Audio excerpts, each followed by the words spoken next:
जय हिंद दोस्तों। आज हम लोग देखने वाले हैं ब्रिटिश ताज के अंतर्गत भारत अधिनियम, है ना। ब्रिटिश ताज के अंतर्गत जो अधिनियम पारित किया गया था उसके बारे में देखने वाले हैं, ठीक है ना। Act pass under the British crown, ठीक है ना, अर्थात भारत शासन अधिनियम 1858 की विशेषताएं, क्योंकि इससे पहले 1857 की क्रांति हो चुकी है, ठीक है ना। और अब कंपनी का शासन समाप्त हो गया है। अब किसका शासन आया है, तो ब्रिटिश क्राउन का शासन आ जाता है। कब आ जाता है, 1858 से, ठीक है ना।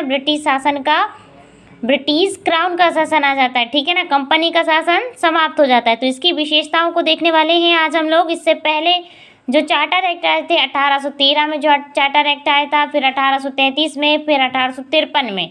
मैंने तीनों चार्टर एक्ट पर वीडियो बनाए हैं, आप जाके देख लीजिएगा। इससे पहले रेगुलेटिंग एक्ट, ठीक है ना, पिट्स इंडिया एक्ट पे जो वीडियो बनाया उसको भी देख लीजिएगा, ठीक है। धन्यवाद दोस्तों इसके लिए। सबसे पहले हम इसके बारे में देखेंगे भारत शासन अधिनियम 1858 की विशेषताएं। इसकी पहली विशेषता है सन 1857 की क्रांति। इसीलिए तो 1858 में ये अधिनियम आया था, ठीक है ना, क्योंकि इससे पहले 1857 की क्रांति हो चुकी थी। तो सन 1857 की क्रांति के फलस्वरूप ब्रिटिश क्राउन ने भारत का शासन कंपनी के हाथों से ले लिया, अर्थात वहाँ की जो संसद थी उसको क्राउन बोलते हैं। उन्होंने क्या किया, कंपनी से पूरा शासन ले लिया। और अब उस पर किसका नियंत्रण होने वाला है, किसका है, ब्रिटिश क्राउन का, ठीक है ना। तो इस अधिनियम के तहत भारत की संवैधानिक व्यवस्था में महत्वपूर्ण परिवर्तन किए गए। इस अधिनियम के बाद में बहुत सारे परिवर्तन किए गए हैं और इससे एग्ज़ाम में क्वेश्चन आते ही हैं, क्योंकि ये बहुत इंपॉर्टेंट एक्ट है, ठीक है ना। इससे और भारत शासन अधिनियम 1935 से, ठीक है। तो चलिए इसकी विशेषता देखेंगे। दूसरी विशेषता है कोर्ट ऑफ डायरेक्टर तथा है ना। सबसे पहले तो कोर्ट ऑफ डायरेक्टर, इसको याद रख लीजिए। कोर्ट ऑफ डायरेक्टर तथा बोर्ड ऑफ कंट्रोल को समाप्त करके उनके अधिकार ब्रिटिश मंत्रिमंडल, ब्रिटिश की जो मंत्रिमंडल के एक सदस्य को सौंप दिए गए, ठीक है ना।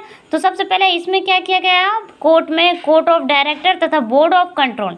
तो आपसे पूछ सकता है कि कोर्ट ऑफ डायरेक्टर तथा बोर्ड ऑफ कंट्रोल को कब समाप्त किया गया। रेगुलेटिंग एक्ट कर देगा, 1833 का चार्टर अधिनियम कर देगा, 1853 का चार्टर अधिनियम कर देगा और 1858 का आपको भारत शासन अधिनियम दे देगा।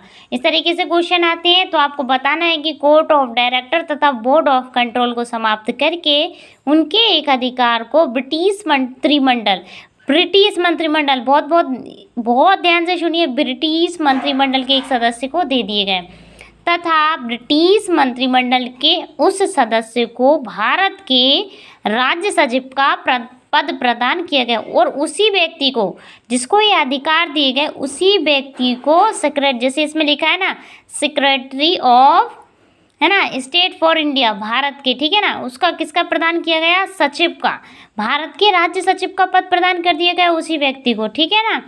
तीसरी इस अधिनियम की विशेषता है कि भारत के राज्य क्षेत्र, है ना, तो भारत के राज्य सचिव की सहायता के लिए 15 सदस्यीय एक परिषद का गठन, ठीक है ना। जो सचिव बनाया, इस सचिव को क्या क्या काम दिए गए, तो ये कोर्ट ऑफ डायरेक्टर है और बोर्ड ऑफ कंट्रोल है, इनको सबसे पहले समाप्त कर दिया गया और इनका काम किसको दे दिया गया, राज्य सचिव को, ठीक है ना। दूसरी बात में, तो तीसरी में ये है भारत का जो राज्य सचिव है उसकी सहायता के लिए क्या हुआ, 15 सदस्यीय परिषद, इसके लिए एक परिषद का गठन कर दिया गया। अच्छा, कोर्ट ऑफ डायरेक्टर और बोर्ड ऑफ कंट्रोल को समाप्त कर दिया गया और एक परिषद का गठन कर दिया गया, ठीक है ना, एक परिषद का गठन कर दिया गया, ठीक है ना। 15 सदस्यीय एक परिषद का गठन किया गया जिसके सदस्यों को वेतन भारतीय राजस्व से दिया जाता था। अब देख कितने चालू हैं अंग्रेज लोग, इन्होंने क्या किया, जो 15 सदस्य थे उनको वेतन कहाँ से दिया जाएगा, जो भारत का जो रेवेन्यू है वहाँ से उनको राजस्व से, उसी राजस्व से इनको क्या हुआ, वेतन दिया जाता था। पांचवी इस अधिनियम की विशेषता है भारतीय मामलों पर ब्रिटिश संसद का सीधा नियंत्रण स्थापित हो गया। सीधी सी बात है, जो भारत के जो मामले थे उन पर क्या हुआ, भारतीय मामलों पर क्या हुआ, ब्रिटिश संसद का सीधा नियंत्रण स्थापित हो गया। सीधी सी बात है, कंपनी का शासन समाप्त हो गया, ब्रिटिश संसद का नियंत्रण स्थापित हो गया, ठीक है। पांचवी विशेषता है, इस अधिनियम के माध्यम से मुगल सम्राट के पद को समाप्त कर दिया गया।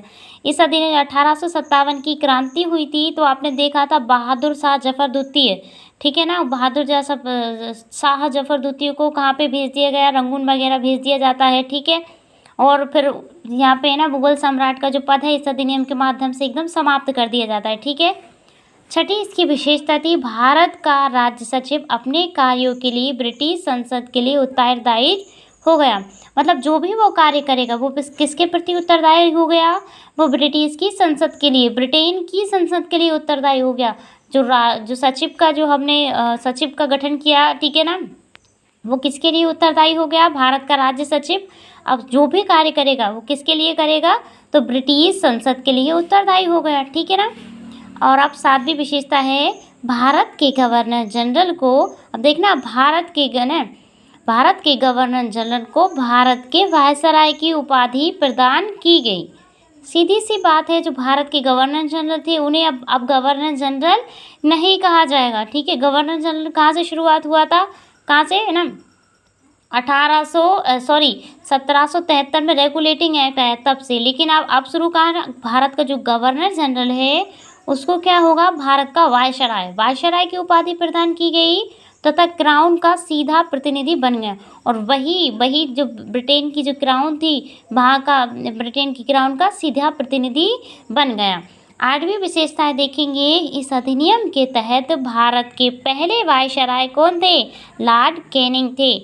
यह कई बार एग्जाम में ये क्वेश्चन पूछा गया है कि 1858 का जो अधिनियम आया है, ठीक है ना, उसके तहत जो वायसराय बनने वाले पहले व्यक्ति कौन थे, ठीक है ना। उसके तहत जो गवर्नर जनरल थे, गवर्नर जनरल से वायसराय बनने वाले पहले व्यक्ति कौन थे, तो आप बताएंगे लॉर्ड कैनिंग। ये आप बहुत मोस्ट इम्पोर्टेंट है, याद कर लेना, ठीक है।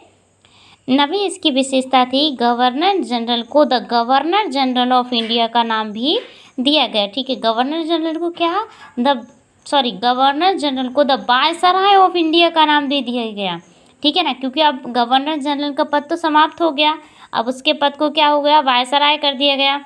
तथा वह भारत है ना, और उसने क्या किया, तथा वह भारत के प्रतिवर्ष है ना, भारत की जो प्रतिवर्ष नैतिक एवं आर्थिक रिपोर्ट ब्रिटिश संसद के समक्ष प्रस्तुत करता था। तो वो क्या करता था, जो गवर्नर जनरल से हमने वायसराय बनाया था लॉर्ड कैनिंग को, या फिर आने वाले जो भी वायसराय होंगे वो क्या करेंगे, वो सारी रिपोर्ट, जो भी नैतिक कार्य होंगे, आर्थिक कार्य, जो भी कार्य करेंगे वो कहाँ पे प्रस्तुत करेंगे, वो ब्रिटेन की संसद के समक्ष प्रस्तुत करेंगे, ठीक है ना। ये आपके 1858 के अधिनियम की विशेषताएं थी, है ना। इससे हट के प्रश्न नहीं आता है, मैंने सारी विशेषताएं बताई हैं। यदि आपको वीडियो पसंद आया है तो मैं यही कहूँगी कि प्लीज़ दोस्तों वीडियो को लाइक कीजिए, चैनल को सब्सक्राइब कीजिए। धन्यवाद।